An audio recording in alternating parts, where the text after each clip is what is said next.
This is how we got 11 student loans deleted 3 weeks ago. Say that again so that it doesn't go over there. How many student loans? How many? 11.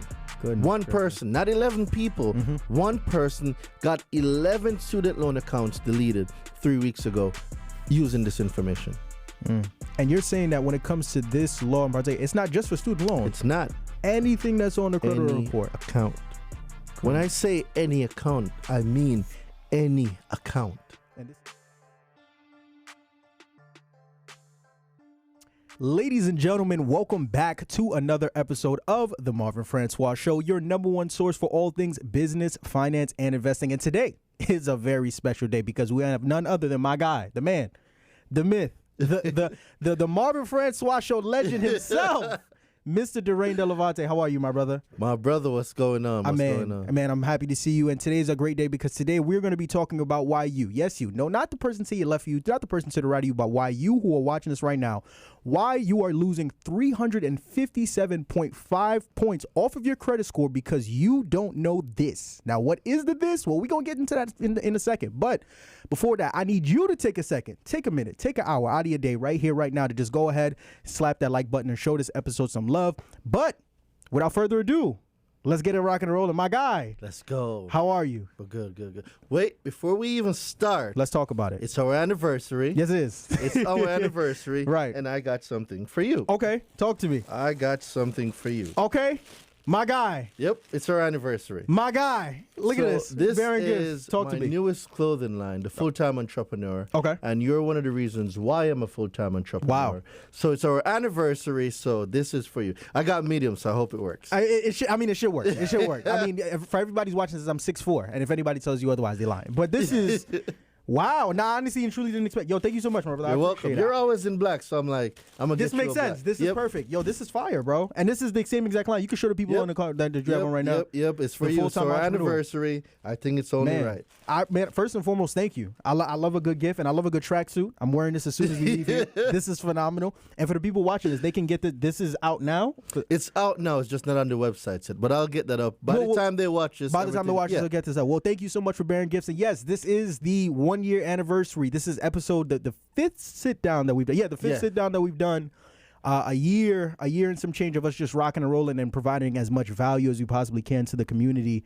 And you just coming in here and just breaking down consumer law mastery at the highest level, right? So I'm just as more thankful for you because we've been able to do some amazing things for the community, teach people about the things that they need to know to, become consumer law masters themselves, learn how to delete collections, delete bankruptcies, delete charge-offs, get rid of late payments and all these other different things, and become financial free, become controllers, right, of their destiny and financial freedom, all these other things. So from me to you, thank you for everything.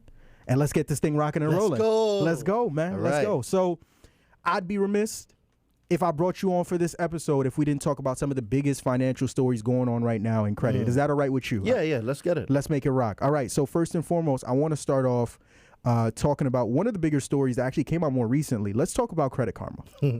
You're laughing because you're thinking the exact same thing I'm thinking. So for those of you all who are listening or watching right now who aren't aware, Credit Karma was actually recently fined by the FTC for $3 million because they falsely told consumers that they were pre-approved for credit cards that they weren't actually approved for. Right now, Credit Karma came out and they said that, well, a lot of these cards that they were pre-approving consumers for, they actually had affiliates with them, but they only got the money, when people got approved. But it's still unethical. It's still not good, right? Because essentially you're funneling people to apply for cards that they probably have no business applying for. But you being Mr. Durain Delavante, the consumer law master, I have to ask you, with this news coming out now, for any consumers who didn't know about this, who now know about this, how does this affect us as consumers? So what a lot of consumers don't know is there's two top scoring algorithm that spits out a credit score. One is FICO, one is Vantage. See, Credit Karma operates off of Vantage, which probably less than 5% of banks use. 95% of banks use FICO, Fair Isaacs Corporation, not the Vantage score model. Okay. So because Credit Karma gives you the Vantage score model, so they weren't necessarily lying. It was just not the whole truth. So the Vantage scoring model is not what 95% of the banks use. So when they say you are pre-approved, it means you're pre-approved with a Vantage score. And we all know the Vantage score is not the one the banks use. 100%. So it's a lie, but it's also the truth. It's weird. Okay. But because when they submit that application to the lender, what happened? The lender's not using that Vantage that Credit Karma has. Right. They are using that FICO that the banks use, that FICO 8 bank scorecard or the FICO 5 or whichever scoring model they are using. Right. And then now someone feel hurt. They felt like they got lied to, which is true. It did happen. Right. But at the same time, it is a truth and a lie at the same time. It's a weird hybrid, but that is called deceptive marketing. Right. And remember now, Credit Karma is one of the biggest affiliate marketing company. A lot of consumers don't know that. They think when they click a link on Credit Karma, Credit Karma isn't getting paid. Well, guess what? Credit Karma is getting paid, Right. and your information is being sold Right. without your knowledge. Because in their terms and agreement, you can go through it right now. You will see that they say in there they can use your information for other purposes. 100%. So it comes back to, you know you're not qualified. And I'm not, like, the truth hurts. Right. And for a lot of people, the truth hurts. And if I'm not here to give you the truth for you to really step your game up, I'm doing you a disservice. The truth hurts. And if you know you have no business applying for a card because your credit is bad, why don't you invest in fixing it and stop shooting in the dark? But now you got 1, 2, 3, probably 4 inquiries now Right.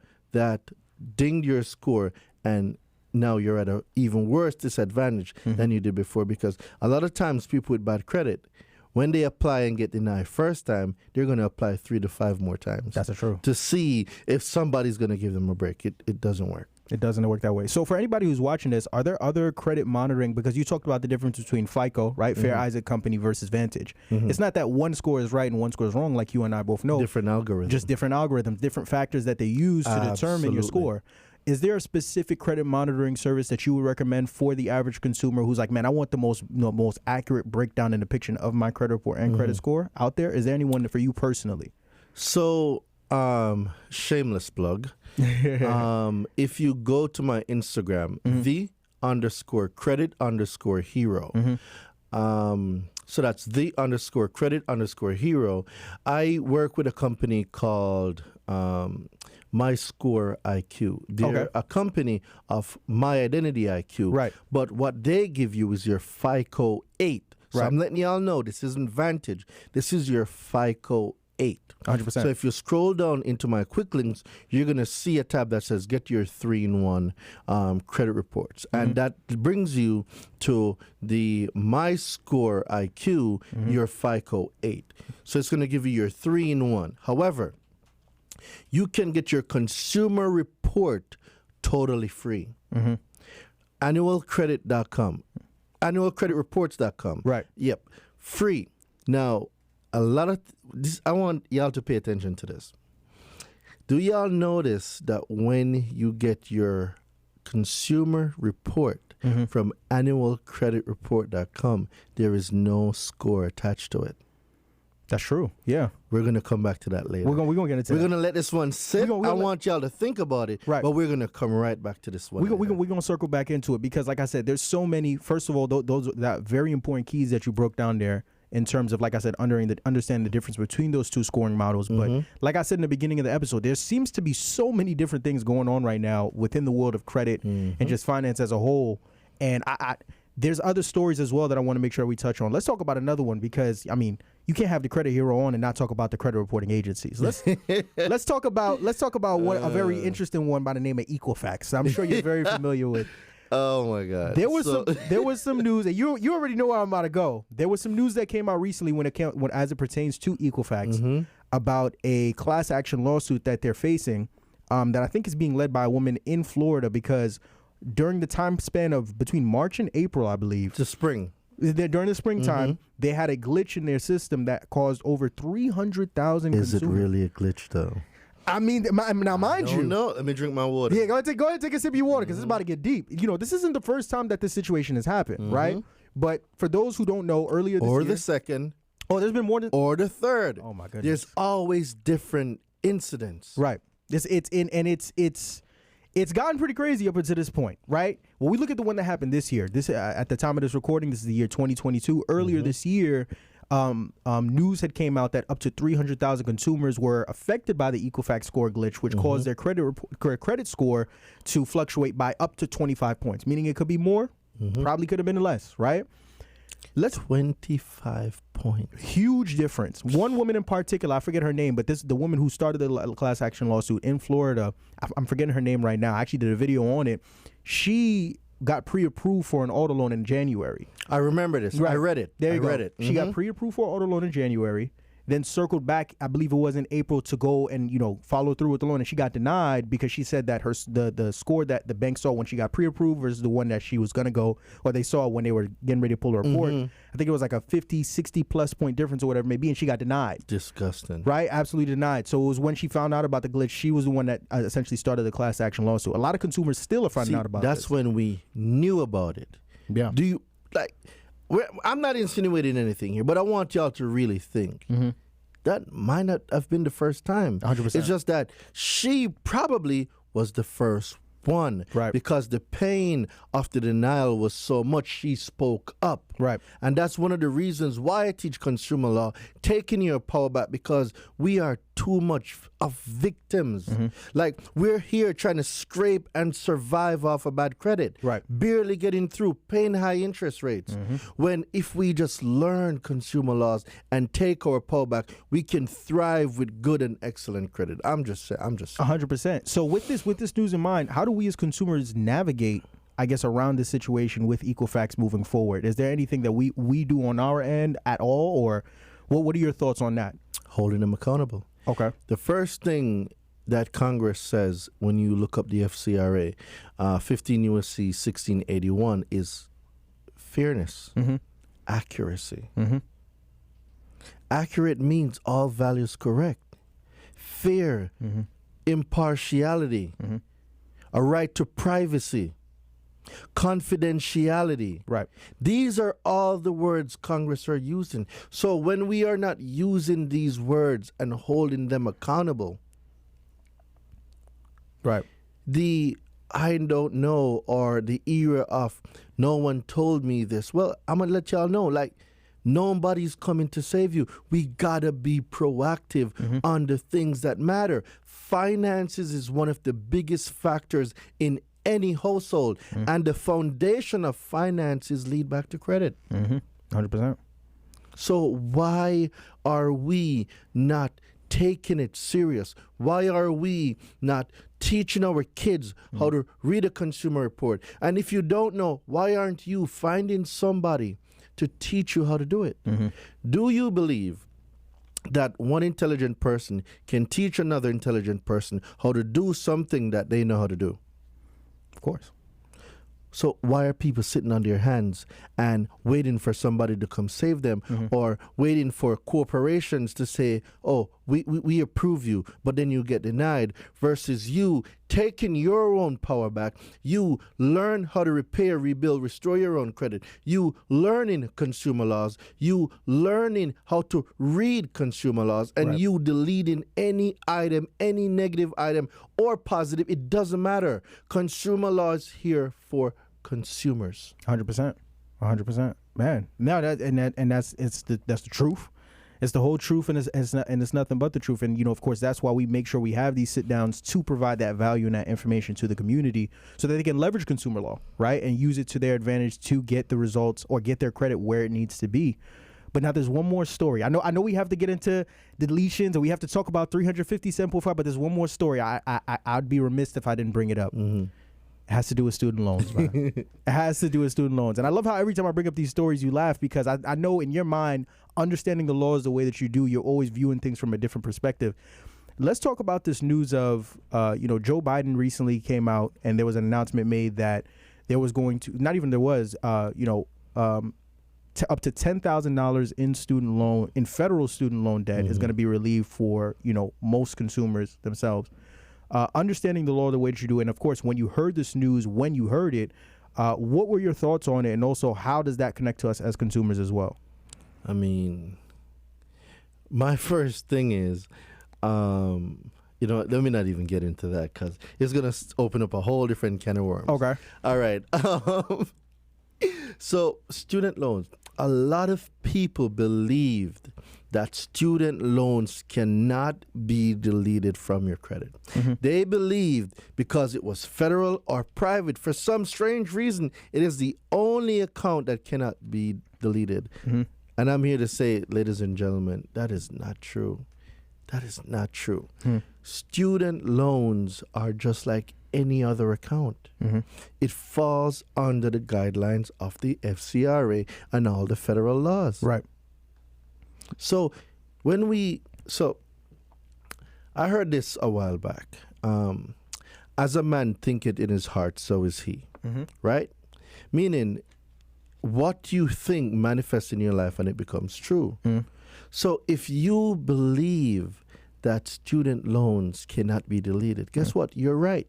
But for those of us who do believe that we can delete them, guess what? We are also right. So whether you do believe they can or do believe they can't, Henry Ford said it, either way you are still right. So now, if that's the case, let's get into it then. Because I know the people know when you come on the platform, they start getting excited. They pull out pen, papers, they make phone calls, they clear their schedules because they know they're about to get a whole lot of sauce. It's just the truth. So let's dive into it. You're saying that us as consumers, if we have the knowledge, we have the understanding, we have the information, student loans are in accounts that we can delete from our credit reports. That's what you're saying.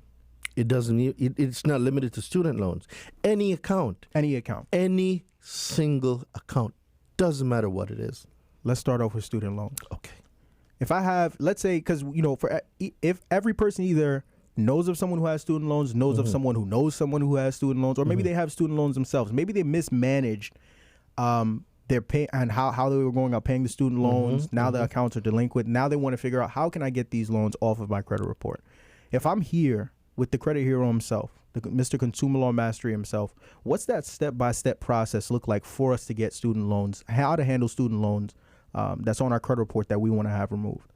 So the first thing that a lot of people don't know about is the Gramm-Leach-Bailey Act. The second thing is the FCRA.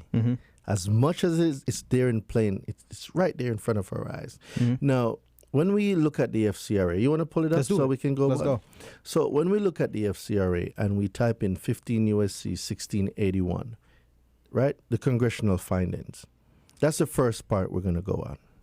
You want me to start? Where do you want me to start from? No, just it's short. It should be like just 4 sentences there. I see A, accuracy and fairness of credit reporting. Accuracy and fairness. Okay. So you want me to start from the banking system? Yeah.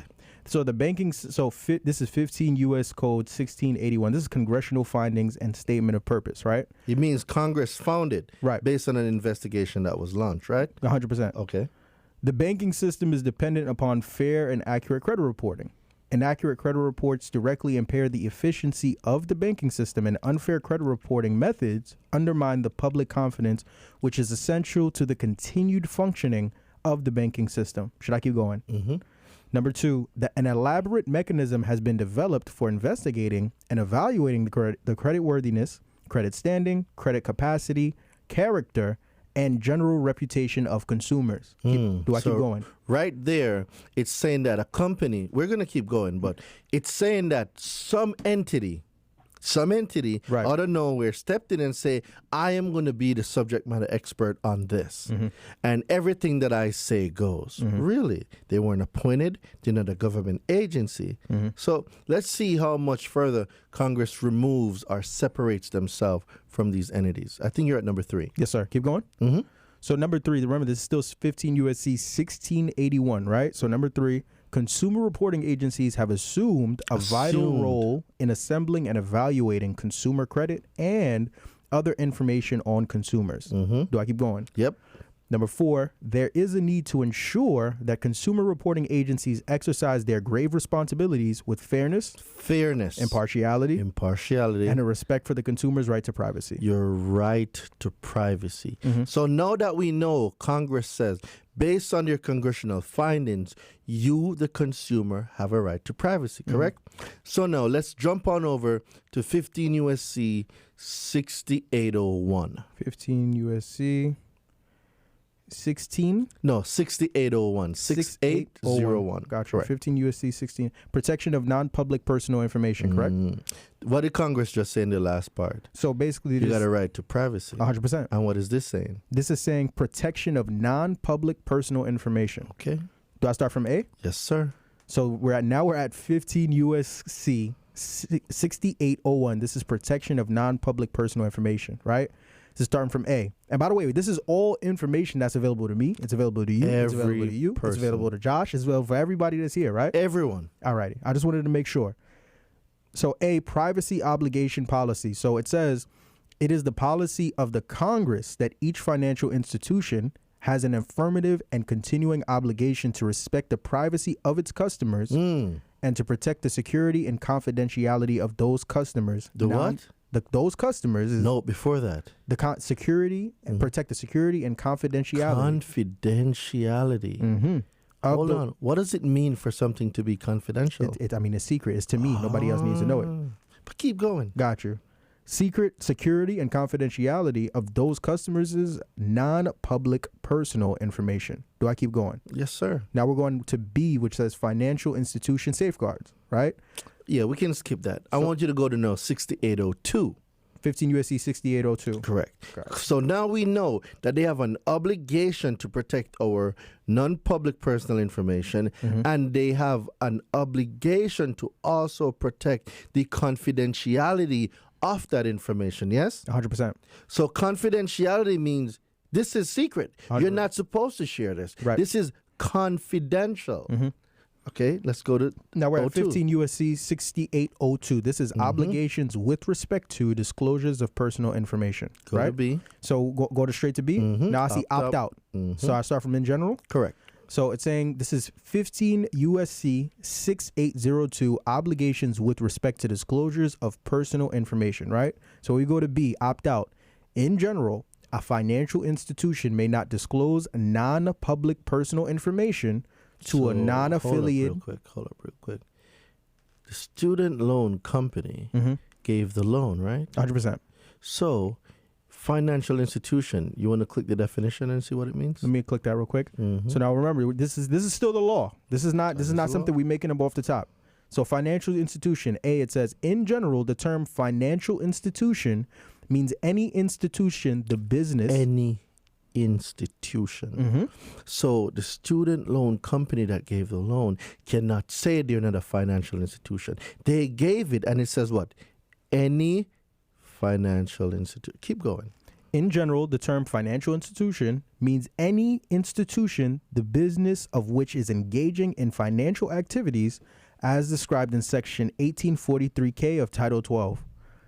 I'm just reading. So is it fair to say your student loan company that gave you the student loan is a financial institution? 100%. Okay. 100%. Let me drink my water. Go ahead. Do I go back to 50? Yes, sir. Go Got right you. back. So we're going back to 15 USC 6802. Now we're at B, opt out, right? So in general, going back to it, a financial institution may not disclose non-public personal information to a non-affiliated third party unless, do I keep going? A, such financial institution clearly and conspicuously discloses to the consumer in writing or in electronic form or other form permitted by the regulations prescribed under section 6804 of this title that such information may be disclosed. May be disclosed. Does it say must or shall be disclosed? It says maybe. Maybe. It's a choice. Right. But have you ever heard any of your clients saying, when we sent out the dispute letter, the company says that by law they have to report the information? Have you ever heard that before? So some companies, I've heard it. Some companies, people that are disputing on their own, companies tell them that by law they have to report their information. Right. Does this say that's true? It says maybe. That's what it says here. May, a choice. Right. But even though it's a choice, Congress still gave the consumer the right to go ahead. Got you. So we're saying B, the consumer is given the opportunity, keep going, before the time that such information is initially disclosed to direct that such information not be disclosed to such third party. So what that is saying is, okay, the first thing is, I'm going to let you know that, hey, we might share your information to a company that's not affiliated with us, a.k.a. consumer reporting agencies, right? Right. Now, what this is saying is, hey, before, this is a disclosure that must be given, you know. Right. Before we report your information, you, the consumer, have the right to say, yes, you can, and no, you may not. That's what B is saying. And then Congress says, you know what? Let's throw a third thing in there. What's the third thing that Congress says? Now this is, do I go to C now? Yep, right? there's C. The consumer is given an explanation of how the consumer can exercise that non-disclosure option. So now Congress is saying, if you change your mind or if you don't want your information reported, that institution must tell you how you go about not having your information reported. You should get this for a car, for a home, credit cards, everything you do that involves a financial institution. You are supposed to get 3 disclosures. A, B, and C, per Son 15 U.S.C. 6802. Do you ever remember getting any Never. of these? Nothing. This is how we got 11 student loans deleted 3 weeks ago. Say that again so that it doesn't go over there. How many student loans? How many? 11. Goodness One gracious. person, not 11 people. One person got 11 student loan accounts deleted 3 weeks ago using this information. And you're saying that when it comes to this law in particular, it's not just for student loans. It's not Anything that's on the credit any report. account. When I say any account, I mean any account. And this is 15 USC 6802, obligations with respect to disclosures Yep. of personal information. Absolutely. Son, you know I pulled you over today? Because I was doing 90 and a 40 and hit 3 people along the way? No, I don't care about that. What I do care about, though, is when checking our system, seems like you got a 580 credit score, right? Now, normally, I'd give you a ticket for this, but instead, I'm going to give you a link to a website called FrancoisCapital.com, right? They specialize in removing hard inquiries, charge-offs, collections, student loans, evictions, and so much more. So when you leave here, head over to FrancoisCapital.com and book your free credit consultation today, the Capital way. All right? So, All right, well, thank you, officer. What the hell is this? Are you even a cop? have a good day. Oh, we just getting started, ladies and gentlemen. This is we just getting started. Okay, this is good. Do I keep going or is that it? No, Let's no, stop that's right it. there. That's it. Okay, got you. So this is just student loans. That's just student loans. Like that's we how said- we get. That's how we get student loans deleted. But like we One said, way. Well, that's one way. But now, like you know just as well as I do, there's still so many other different accounts that that exist on a credit report that the average consumer's watching right now. They're like, man, I want to become a consumer law master. I want to be able to pick and choose whatever account I want to get on or off my credit report.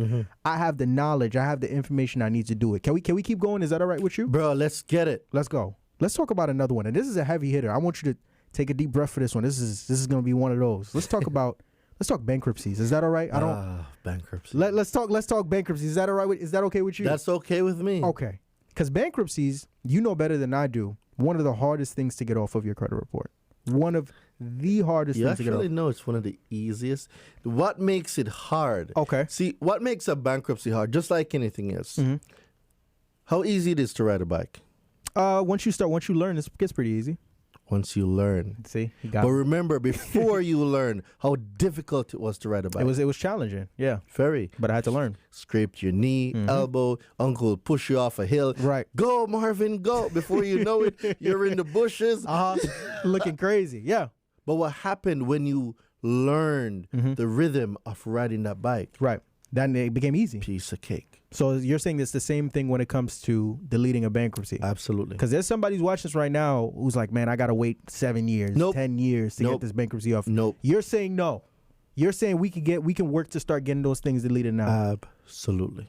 Walk me through the process. Okay. The first thing I want y'all to keep in mind when it comes to a bankruptcy is 1681A4. We just went over it. the right to privacy. Now, what a lot of companies are going to tell you is, oh, it's public information. All right, bet. The next thing I want us to look on is permissible purpose. 15 U.S.C. 1681 B2. 1681 B2. Permissible purpose. Permissible purpose of consumer reports. Do you want me to start from in general? Yep. Okay, gotcha. And then read number 2. So once again, this is 15 U.S.C. 1681B, permissible purposes of consumer reports. This is the law. This is not something that we putting together right here, right now on the fly. This is law, right? So we're going to start from in general.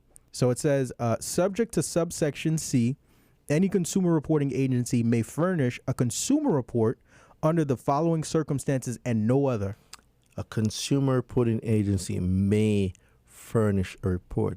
There is no law that says any consumer reporting agency has to furnish or shall furnish or must furnish. It is a choice because they're a for-profit. They chose to sell your information. There is no law that says they have to. But continue. Got you. Let's keep going. Number 1. So in response to the order of a court having jurisdiction to issue an order, a subpoena, I think that's how you pronounce it. Subpoena, there you go.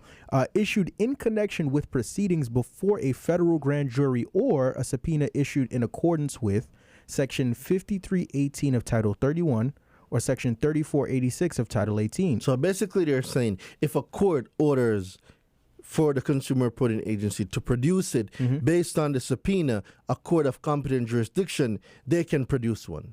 That's what that one's saying. But let's see what number 2 is saying. Now, number 2 says, in accordance with the written instructions of the consumer to whom it relates. Do I keep going? No. That's right there. Say that again. In accordance with the written instructions of the consumer to whom it relates. Written instructions to the consumer.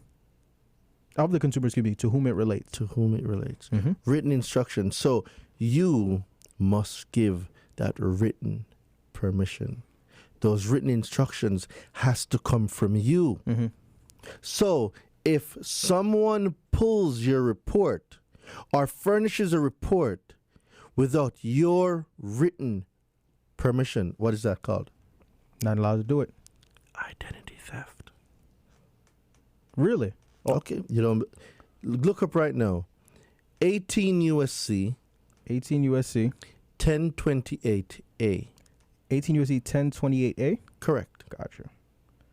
Aggravated identity theft, right? Read the definition for me. A, offenses. So in general, right? Whoever, during and in relation to any felony violation enumerated in subsection C, knowingly transfers, possesses, or uses without lawful authority a means of identification of another person shall, in addition to the punishment provided for such felony, be sentenced to a term of imprisonment of 2 years. Do I stop right there? You can stop right there. There you go. So if I didn't give written permission, based on the definition, that is law, what just happened? You just stole my identity. Give my identity back. Someone knowingly possessed, transferred, or what? Used an identification of somebody else. So now that we know these 3 things, right to privacy, permissible purpose, identity theft. So now, the first thing you want to do is dispute it with Equifax, TransUnion, Experian, SageStream, LexisNexis, or whatever they want to call their name now that they're merged.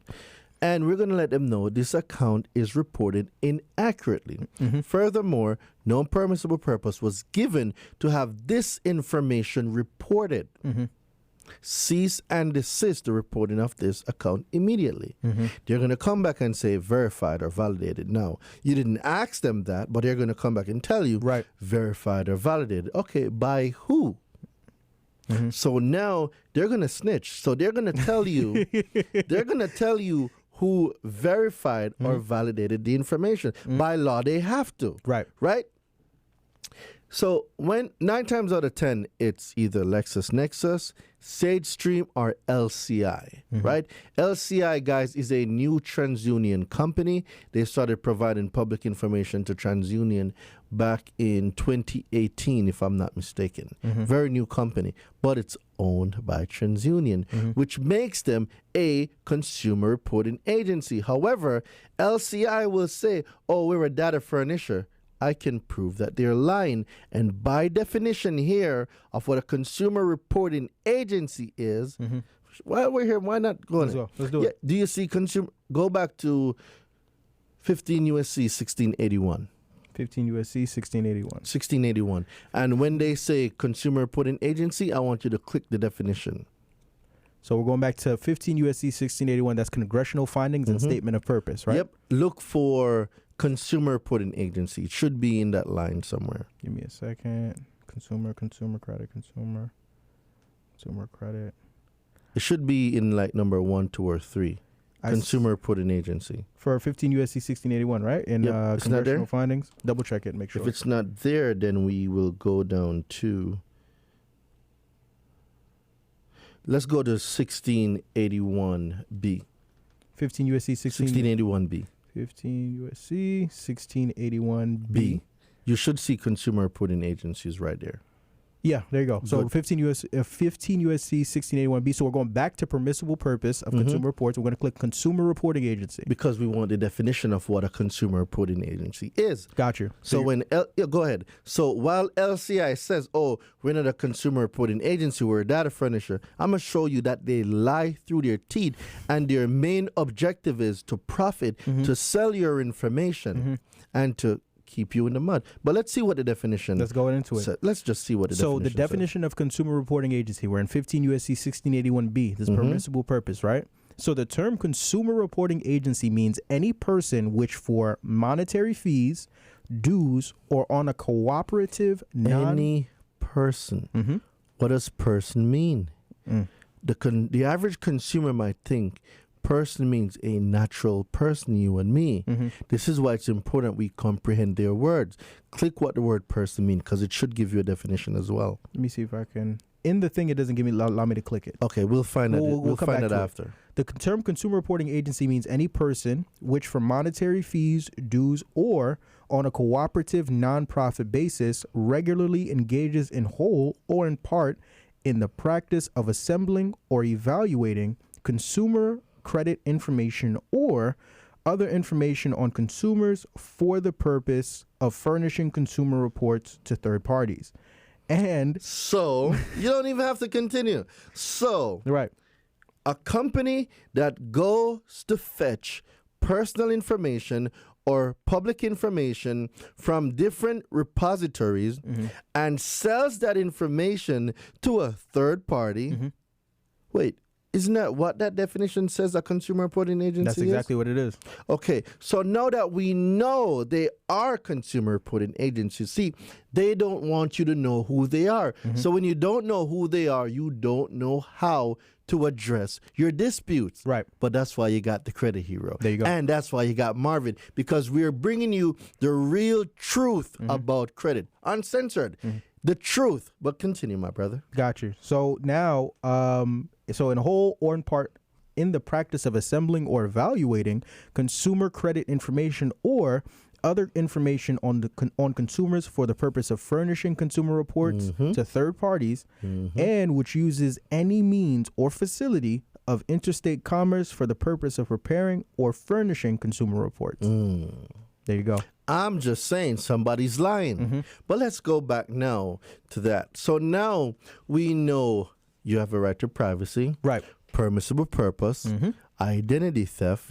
We told them that the account is inaccurate. They said it is. It's been verified by LexisNexis, SageStream, or LCI. We now know that LCI cannot weasel their way out of being a data furnisher. You are a consumer reporting agency by federal law, by definition. Right. So now we're going to ask them, where did you get the information from?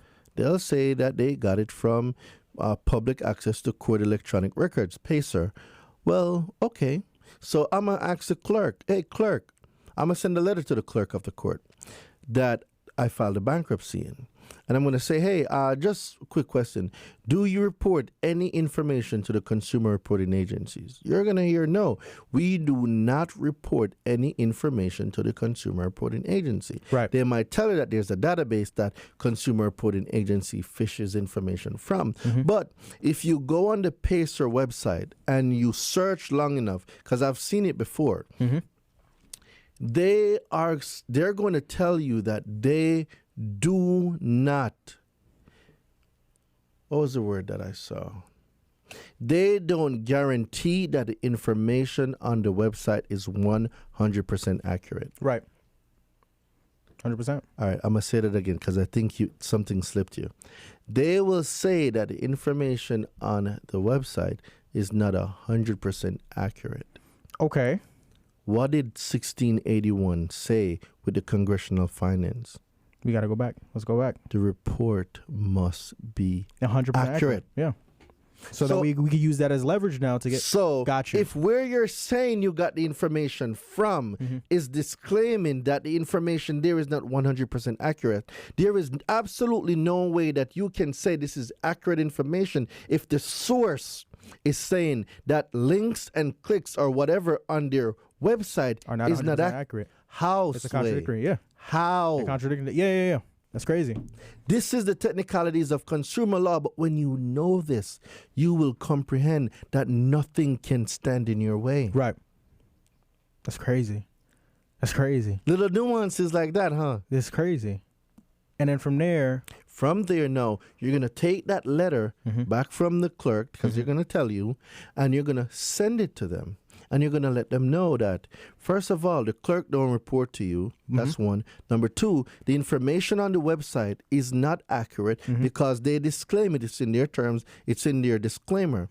The third thing now is, according to 15 U.S.C. 1681 B2, written permission must be given from the consumer. Because a consumer reporting agency cannot furnish a consumer report under the following circumstances and no other. With written permission from the consumer to whom it relates. Where is that written permission that I gave? never gave it to you. I never told you I could put that on my credit report. So if I never gave you written permission to furnish the report, how can you furnish the report? Right. The next thing is 18 U.S.C. 1028A. Okay. Identity theft. We just went over it. So now you knowingly possess or transfer or use an identification of me, because obviously you have now my social somewhere. How did you find me? It's crazy. So now you have my information and you are using that information without lawful authority.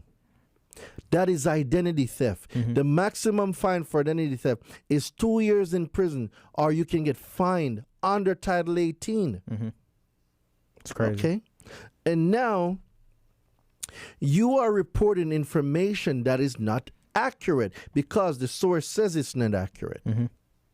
Congress says the consumer report must be accurate. 15 U.S.C. 1681, 15 U.S.C. 1681 EB, accuracy of the report.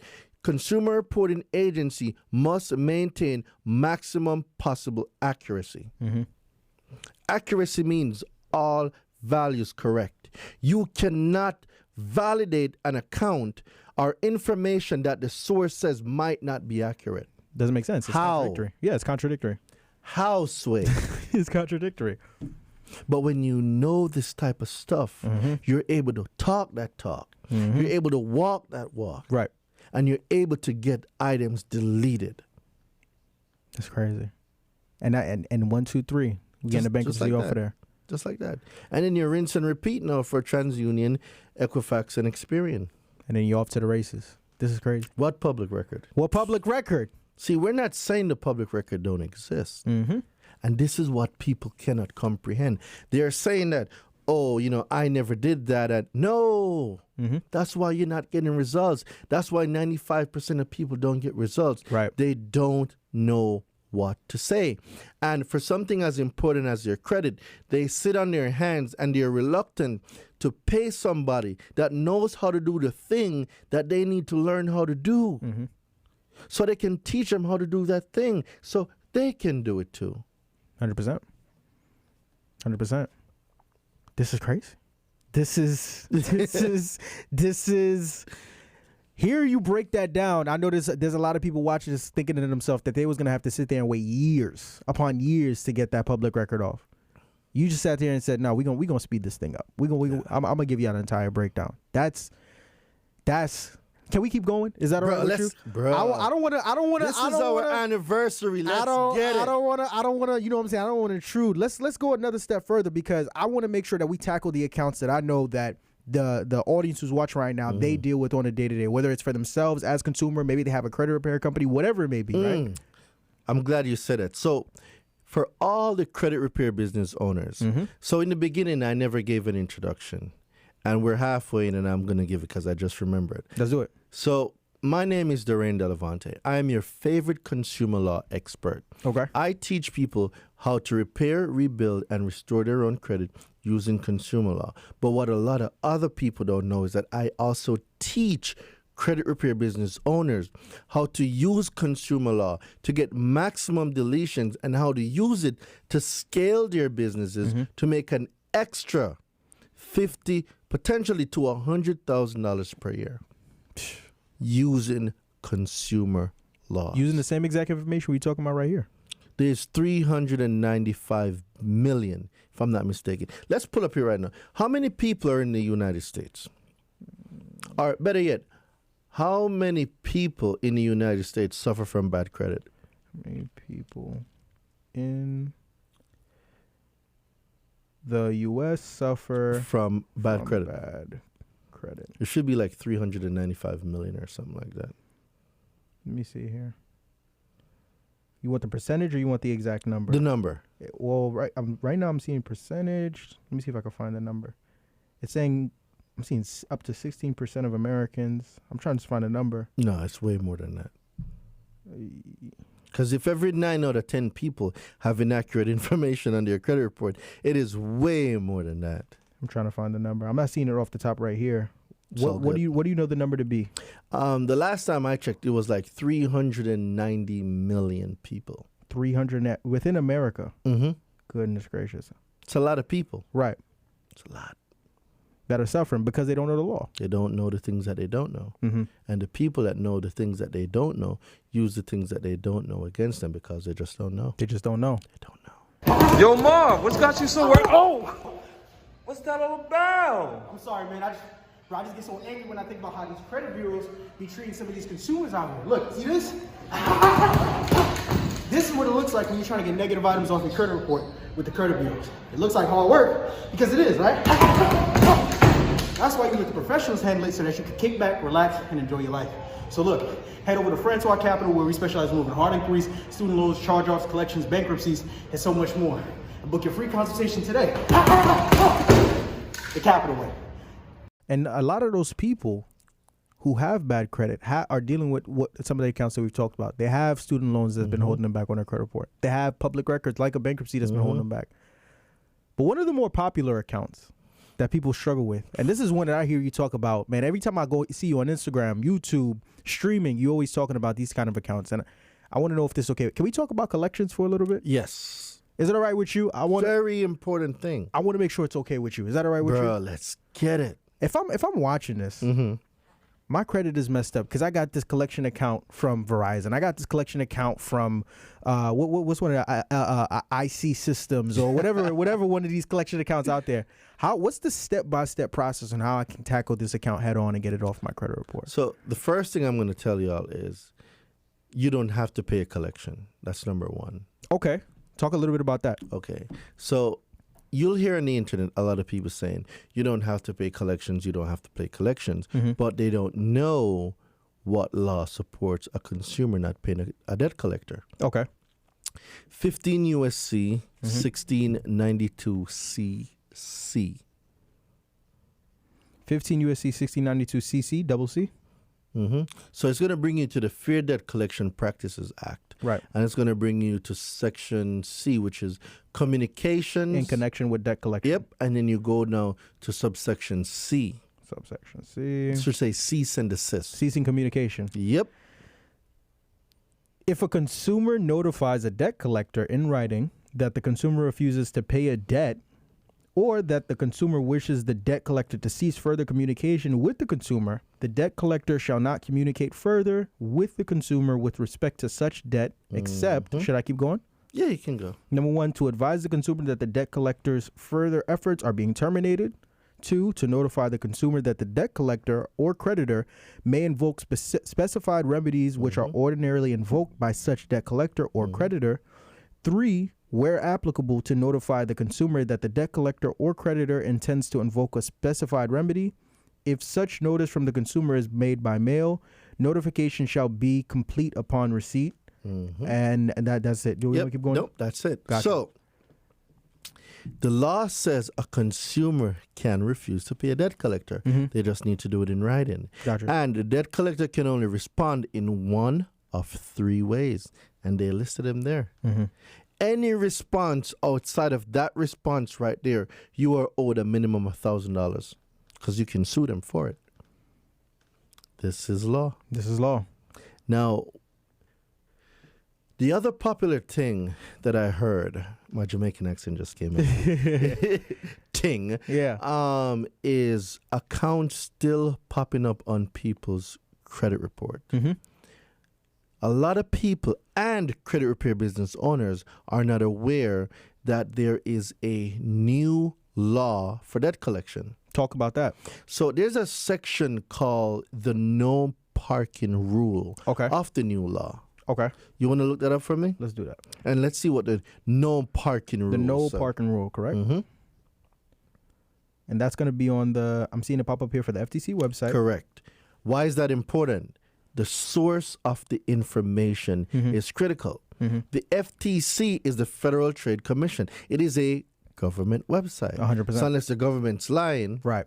you I mean, know. if the government's lying, then I'm lying. You understand? All right. So I'm going to start here. It's in second paragraph. What is debt parking? Go from there. Go from there. All right. So this has to do with, remember, we're still on the topic of collections. And we're talking about debt parking. So debt parking, it's the practice of placing purported debts on consumers' credit reports without first attempting to communicate with the consumer about the debt. Some call it passive debt collection, but there's nothing passive about the injury it can inflict. Consumers often don't learn about it until a mortgage company, prospective employer, or other decision maker pulls their credit report and spots what appears to be an unpaid debt.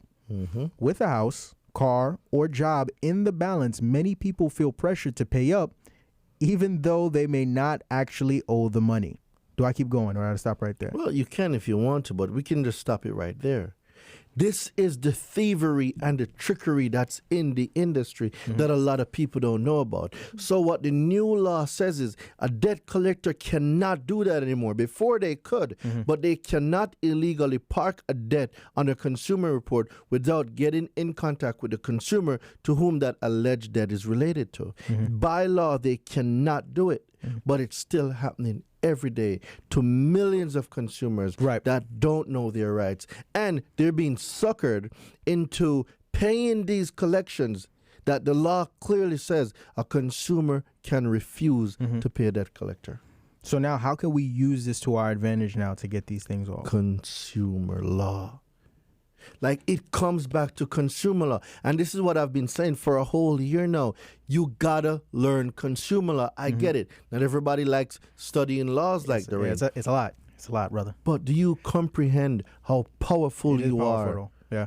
when you know this stuff and you know that you control the report? Right. There's a reason why a lot of people are missing out on 357.5 points on their credit report because they don't know this. 357.5. That's a lot of points. People are missing out on their credit. They're losing these on their consumer report because they don't know this. Well, now let's dive a little bit more into that, because that was the opening line. That's what we were talking about when it came to this, right? People losing 300, not 5 points, not 10 points, not 20 points. There's a lot of points here. Up to 357.5 points off of their credit score because of the lack of the knowledge of consumer law. I want you to write something down for me. Let's do and it. I want everyone to write something down. Let's do it. 35, 35. 30, 30. 15, Mm-hmm. 10, Mm-hmm. 10. Okay. Does that mean anything to you? Nah, just like lottery numbers. That's it. Okay. That's it. Yeah. Talk to me. For every credit repair business owner, if this didn't jump out to you, I'm gonna make sure that this is engraved in the back of your heads forever. Let's do it. Oh, now I know what now I know what this is. I'm bugging out. I'm like, what is these now? Now I know what this is. You want me to say it or you want to say it? Please, my brother, go ahead. These are the percentages for the 5 components that make up your credit score. I'm ashamed. I should be ashamed of myself. Golly, that's me. Yeah, no. So 35% payment history, 30% credit card utilization, 15% length of credit history, 10% new credit, 10% mixed credit. Go ahead. I feel ashamed. If you had said 35%, we would have been good money. You just said throwing down numbers. I feel ashamed, ladies and gentlemen. Go ahead, talk your talk. All right. Comprehending the breakdown of the FICO algorithm allows a consumer to maximize 550 points. Off the rip, you have 300 because we know the credit score ranges from 300 to 850. Right. That gives us what? 550 points, correct? Right. So now 35% goes to payment history. Right. That is equivalent to 192.5 points. So let's write that down. 192.5 points. 192.5 points. Go ahead. Now, the other section now is utilization, right? That is 30%. That 30% should be about 165 points. 165 points. Then the 15 should be about 85 points. Wow. I see. And then the 10 and the 10, 55 points each. Bringing it to a That total. should bring a total of 550. Right. I hope my math isn't off, but please go ahead and Let's check do it. it. Maybe we need to adjust the numbers. I haven't given this breakdown in a long time. 192.5 plus 165 plus 85. It should be 85.5. Oh, 85.5? Yeah, it should be that. No, I think it's only going to be one. Oh, it's going to be one. We'll see. 192.5. I haven't done this in a while, guys. Plus do not judge me. 165 plus 85.5 plus 55 plus 55. 553. All So right. it's probably the extra 0.5. So that means the credit hero needs to adjust the number. Got you. It should be, so where we have 85, it probably should be 83. Nope, it's 62.5. 162.5. There's the anomaly. Where, for which one? For 30? 30%. It should be 162.5. Got you. Yep, that should give us what we need now. Got you. So added up 192.5 plus 162.5 plus 85.5 plus 55 plus 55. Yeah, 550.5. Is that where we're at? So the 0.5 off the 85 comes off. See, I told you I'm rusty on this because I don't be checking FICO. I don't be following their algorithm. Got you. So we taking off the 0.5 on the 85, correct? Yeah, I think so. I don't remember, guys. Look it up. You'll get the message. But we're gonna stick to the math here. The math now is if 35%, right? If 35% goes to your payment history and another 30% goes to your Credit utilization. Your credit utilization. So in the math of 357.5, I see the anomaly now. The 162 is 162. It is not 162.5 because that's how we're going to get 357.5. So now the math makes sense. So when you add up 192.5 plus 162, it should give you 357.5. Let's go. Let's go. The credit hero is a little rusty, so let's make sure the calculation is good. 192.5 plus the 162. 162 equals... It's off 3 points a little bit. So the calculations might be off a little All right, so we'll adjust it. So you know what? While we're here, and I want to give the people the right information, let's look at the breakdown. You can Google the breakdown. Breakdown of FICO's 5 factors. Breakdown of FICO's 5 factors. I can't believe I'm this rusty. Yeah, 30%. Talk about the... Well, that's a percentage, but each percent translate to a number. Remember, the whole pie is 550 points. So in the 550 points now, 35% is broken down to a number. Mm-hmm. Let me see if I'm able to find it. Looking for it here. Should have it somewhere. I can't believe I'm this rusty. Yeah, it's right now it's just showing as percentages, the factors. Yeah, right now it's only showing as percentages. Okay, so let me see something real quick. And I'm going to show you why you guys are losing these points and why it's important for you to know these points. So when you go to images,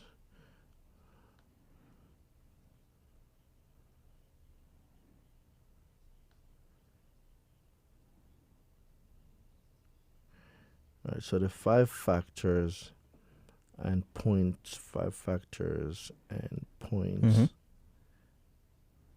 Let's see what comes up.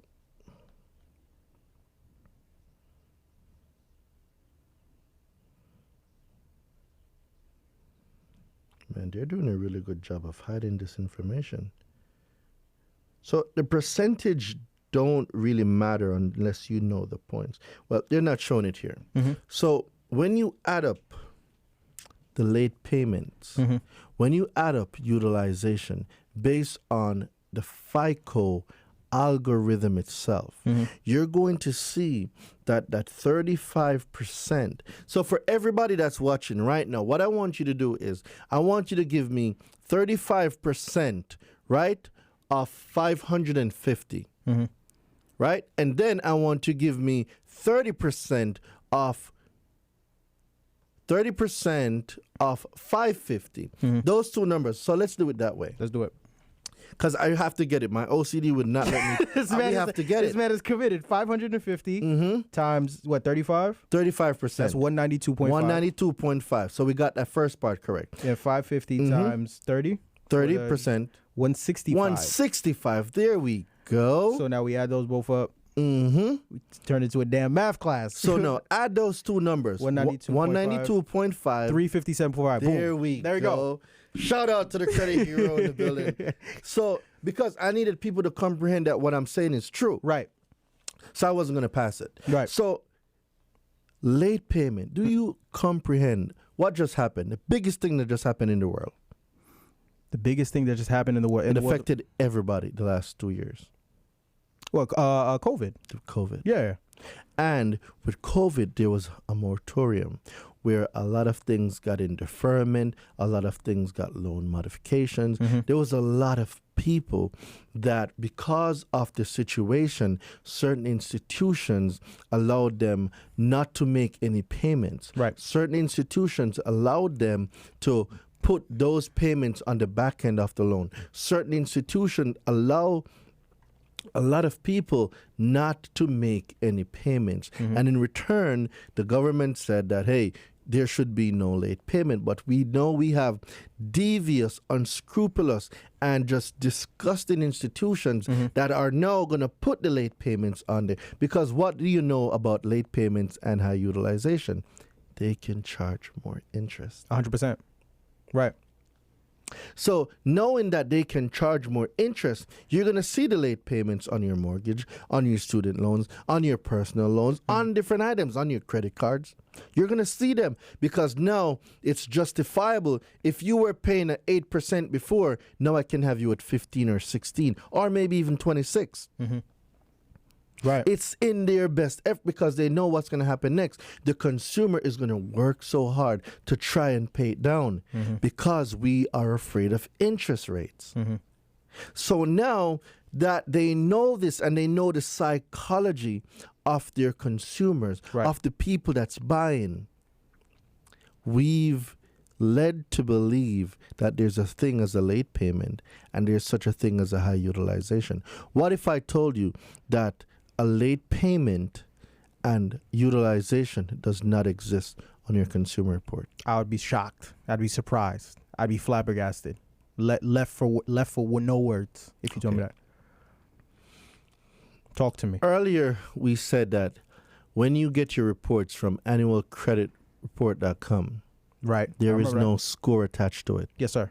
Where does this score come from? Does it not come from the credit reporting agencies? Not necessarily. They get it from somewhere else. The people who are furnishing data on our behalf? FICO. Fair Isaac Company. So, FICO has the algorithm that makes the credit score.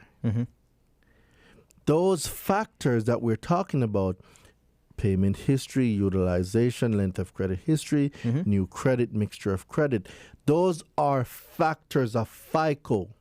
Right. Factors of FICO, not factors of your consumer report. Right. So I can show you better than I can tell Let's you. do it. So I want you to look up for me right now. Just do it. Go ahead. 15 USC 1681A. And then I want you to scroll down to number 2 to the exclusion section. All right. So 15 USC 1681A, we're going to go to exclusions, right? Except as provided in paragraph 3, the term consumer report does not include a... Does not include. What does exclusion mean? Exclusion means it's not supposed to be in there. Okay, good. Yeah. So now that we know the definition of what exclusion is, what is Congress saying about exclusions? It's saying that except as provided in paragraph, the term consumer report does not include...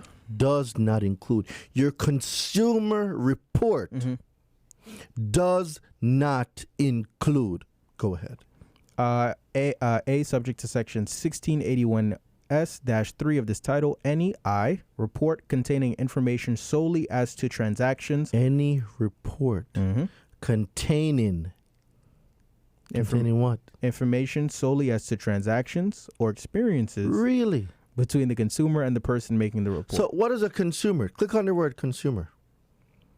The term consumer means an individual. Click on the word person. Let me see if they have some person. Yeah, person. The term person means any individual, partnership, corporation, trust, estate, cooperative, association, government, or governmental subdivision or agency or other entity. So now, is it safe to say that your student loan servicers are a person? It's true. Yeah. Is it safe to say that Chase, Wells Fargo, Bank of America, Capital One, Navy Federal are all persons? 100%. Okay, good. There you go. So now we know that the financial institutions and these corporations are actually persons as defined under the law. The consumer and the person that's making the report, your transactions are not included. So if the transactions are not included, they are excluded from the consumer report, and the experience, the line of credit that I'm using, Right. how much credit am I using at any given point in time, if the transaction and the experience is excluded, not a part of the consumer report, where does late payment and utilizations come from? Right. 357.5 points. That's the amount of points people are losing on their credit because they don't know consumer law and they don't know how to articulate how to get those items deleted. And they're showing it right here in this law. Do I keep going or is that No, stop? that's it. 15 Bro, USC. I can go for hours with this stuff. 15 USC 1681A. There is no such thing as a late payment on your credit, on your consumer report. Let me be more specific. Late payment does not exist on your consumer report. Late payments does not exist on your consumer report. Utilizations does not exist on your consumer report. And the reason why I'm saying it like that is because I want you to hear what I'm saying, beloved. These things do not exist on your consumer report. Please go to the definition of the word consumer report. So consumer report, so in general, the term consumer report means any written, oral, or other communication of any information by a consumer reporting agency bearing on a consumer's credit worthiness, credit standing, credit capacity, character, general reputation, personal characteristics, or mode of living which is used or expected to be used or collected in whole or in part for the purpose of serving as a factor in establishing the consumer's eligibility for credit or insurance to be used primarily for personal, family, or household purposes, employment purposes, or any other purpose authorized under Section 1681B of this title. Did you hear anywhere about a Vantage or a FICO score in that definition? Nowhere. Separate things, brother man. Right. So when we learn to separate the entities, we will see them for who they really are. Smoke and mirrors. Don't let anyone, any person, any corporation tell you that there is such a thing as a late payment or high utilization on your consumer report. It does not exist. Your consumer report does not need a score. That's why annualcreditreport.com, that gives it to you, which is a government website, there is no scores attached to it. That's your true consumer report. What you get from a MyScore IQ or Identity, what's it called? Identity IQ. Identity IQ is just a snapshot that has a score attached to it. It is not your true consumer report. That is a credit report. It's just a snap. There's a score attached to it. But because we've seen these credit monitoring companies show us our reports, quote unquote, with scores on it, we've got accustomed to believe that the report is with a score. That is not true. So now we think the factors that FICO has for its algorithm, 35, 30, 15, 10, 10, applies to your consumer report. It does not. Late payment and utilization are factors on FICO. They are not factors on your consumer report. 100%. When you know this type of information, this is how you regain your 357.5 points. Those are the two biggest categories. Imagine that. The two biggest categories that hold the most weight is not even a factor on your real consumer report. Boy, have they tricked us. 357.5 points. 0.5 points. Not 35.75. Nope. Not 3.75. Nope. 357 I mean, points. do the math. Shit. We just roughed it out and figured it out the math. Man, all through understanding consumer law and how to break it down and how to navigate it for our advantage. This is why I'm so passionate. This is why I teach this, bro. We gotta take our power back. We've been surviving off a bad credit too long. We need to thrive off good, great, and excellent credit. So now with all of that being said, because we've covered a lot here today. We've talked about bankruptcies. We've talked about collections, late payments, payment history, credit utilization, the 357.5 points that we've been missing out on. There's somebody who's watching this right now and they want to take their understanding of consumer law to the next level. We've already given them tons and tons of value in the sit down, but they want to go even further and beyond just this 1 hour sit down. If I'm not mistaken, I know you have a challenge coming up, a 5-day challenge. I want you to talk a little bit about that. And if I'm watching this, how can I get involved in that challenge to take my understanding of consumer law to the next level? Talk to me about that. That's a great question you ask. So if you sit through this interview to hear, this is for you. Not the person that joined for 5 minutes and left. This is not for them. It's not. I'm telling you.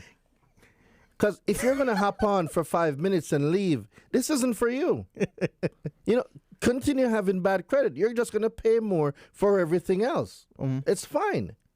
But if you sat through this interview and you're taking notes and you are sick and tired of being denied, you're sick and tired of getting no, you need a cosigner. I've been there, bro. I've had to get cosigners for cars and apartments. It wasn't a great feeling. I've been denied many times. This is why the fire burns so much, because I have been there. I was told, you're going to lose your security clearance in the military because of credit, because of information that I thought I could not control. A lot of times, people love free stuff. There's nothing wrong with free, but at some point, a person needs to recognize, well, I need to go pay for some guidance. I need to go pay for some mentorship. I need to go pay for some stuff to get what I need done. The shortest path to success is mentorship. Find somebody that's doing the thing that you want to learn how to do. Teach them how to pay. Pay them how to teach you how to do that thing, so you can do it too. So when it comes to the challenge is an investment in yourself. If you have been denied, if you have been hit with a high interest rate, if you have been told you need a co-signer, you got a repossession, a bankruptcy, a charge-off, late payments that don't even exist, high utilizations that don't even exist. If you are suffering with any symptom of bad credit, I am inviting you to my 5-day challenge, October 3rd to 7th. For your audience, I am giving away only 50 seats for free, general admission. So it's our anniversary. I like giving free stuff. 50 seats only. So those 50 seats will be capped, right? So I'll know when 50 people comes in, it's going to get capped. Right. So your audience, and I know you got a Patreon, so guess what? Your Patreon gets first dib, because if you guys don't invest in yourself, you can't capitalize on great opportunities like this. So your Patreon gets it first. 50 seats, whatever is left over, everybody else get. Success loves speed, and success loves people that invest in themselves. 100%. In the last month, I've spent $70,000 on 2 mentorship.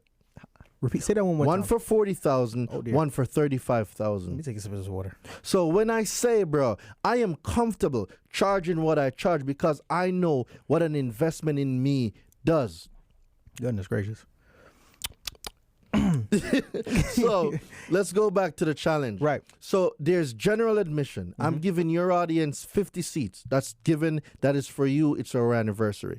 Now, there's a VIP, there's a platinum, and there's an ultra. If you want to get laser focused, if you want me to give you laser focused training, you want to get the platinum or the ultra. The VIP is cool, but there's a level above the VIP. So in the platinum, let me give the VIP breakdown first. So general admission, you'll be in the Facebook group. You won't have access to Ask Me Questions live and get that laser focused coaching, bring your consumer report and all that great stuff. If you come to VIP, you'll be able to do that, right?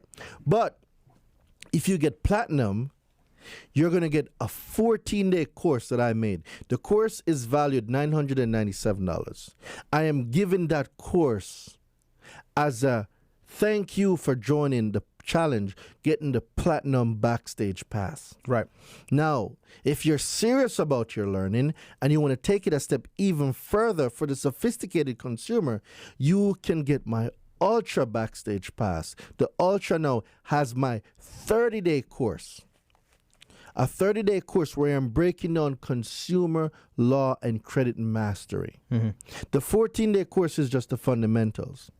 And for those who are really serious about joining the university, the ultra ticket is a coupon. So the 30-day course is valid at $1,497, so $1,497. They get that with the purchase of their ultra ticket. The ultra ticket is only $750. The platinum ticket is only $400 and I believe $47. This is an investment in yourself. This is an investment in your own credit, not mine. I've built the 800 3 times. I know how to delete the bankruptcies, the student loans, the charge-offs. Do you remember the student last week that got the $35,000 worth of charge-off deleted? Yeah, I remember you had posted something like that on your Instagram. Yeah, 11 student loans and bankruptcy. Right. So what am I getting at is people that are serious about an investment in themselves will see the result, because you cannot plant corn seeds and expect to pick peaches. It doesn't work. If you plant corn, you reap corn. You plant peaches, you get peaches. 100%. And the link for that challenge is going to be in the description. Yeah, so guys, the link for that will be below. Remember, Marvin gets 50 seats for free. It caps 50, it caps. I'm going to let y'all know. But for those of you, especially people in your Patreon, that's really serious, because the fact that they invested in your Patreon, I know they're serious about their education. So come join. And guess what? I would love for you to be a speaker too on my challenge. So if your schedule allows it, it will be great to have We you might as a just make it speaker. happen. We might just make it happen. We might just make it happen. We might just make it happen. We make great things happen. 100%. And in closing, before I end my long speech, guys, the greatest investment you will ever make is an investment in yourself. A month ago, I made a $75,000 investment in 2 coaches. One to teach me how to scale to multiple 8 figures, because he's done it. And then another coach to teach me how to have 100% financing. So for people that's been having issues with financing, I have cracked the code. My mentor now has 100% financing, 100% approval. Game changer. And I am learning that and how to use this to serve more. See, people get caught up in the making money. I am consumed with serving. Bring that credit report. Bring the consumer report. Let's get these negative items deleted so you can go about your life and do the things that you want to do and be the credit hero for your family. And it's not an episode if I don't give away something. So in addition to the 50 seats, the last time I gave my ebooks for $47, I just wrote 3 ebooks, and Marvin, they're completely free. No cost. Brand new ebook. Not $47, not one. Brand new. I'm giving this, like I said, it's our anniversary, so I came prepared. 3 ebooks for free. Straight up. In the same thing in the description. The link's going to be in the description, and all they got to do is text me. That's it. That's it. Text the word challenge. No, that's the wrong one. Text the word credit, because for you, Marvin, it's called the Credit Fundamentals Series.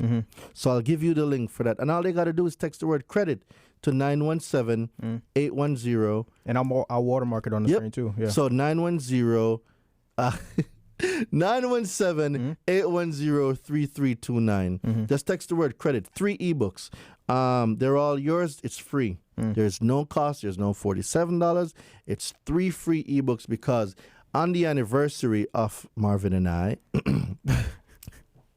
I want you guys to be successful. And all you got to do to take the first step is to text credit to 917-810-3329. I believe it's important. Credit has dramatically changed my life. Changed mine too. I became the full-time entrepreneur because of credit. Right. So if I was to sit here and lie to somebody and tell you that credit is not the greatest thing created, I'm a liar. Credit is the most amazing thing ever created. Ever. And it's available to all of us. So is consumer laws. And there you have it. And there you have it. So the link for the challenge is going to be in the description. Yep, you will get it. The number for them to text for the 3 brand new free ebooks is also going to be watermarked. There's going to be watermarked somewhere on the screen as well. And we can even put it in the description too. We'll put it in the description as well. Because for those of you who just joined, it's just credit. Just text the word credit to 917-810-3329. It's free, free 99. And I know earlier I spoke about free, but I'm willing to meet you somewhere if you're willing to take the first step. There you go. For anybody that's willing to take the first step, I cannot deny you if you're willing to take the first step. Closed mouths don't get fed. 100%. And there it is. Ladies and gentlemen, as always, my brother, thank you, of course, for the 1-year anniversary episode. And thank you to everybody who tapped in. It's our anniversary, guys. to this episode, we broke down everything from top to bottom, all things consumer law. I'm excited for everything to come. I'm excited for the 5-day challenge. The link for that will be in the description below, along with all the other information for the 3 free ebooks and everything else that you have to offer as well. But if you haven't already, listen, make sure you guys take a second, take a minute, take an hour out of your day right here, right now. Just go ahead and like this video. And if you made it up until this point of the video, comment the word. I think last time we said own it in the last one. Comment the word dominate. You want to do that? Not dominate. Because I want him to do more than dominate. What I want him to do is I want you to thrive. Comment the word thrive. There you go. Thrive. I want you to thrive with good, great, and excellent credit. There you go. Yeah. So thrive. We'll use that word. But if you made it up until this point of the interview, comment the word thrive in the comment section below. But as always, ladies and gentlemen, of course, we appreciate each and every single one of you for tapping into this interview. I'm Marvin Francois. This is Mr. Durain Delevante. Y'all have been good. We've been great. This has been amazing. And as always, thank you and God bless.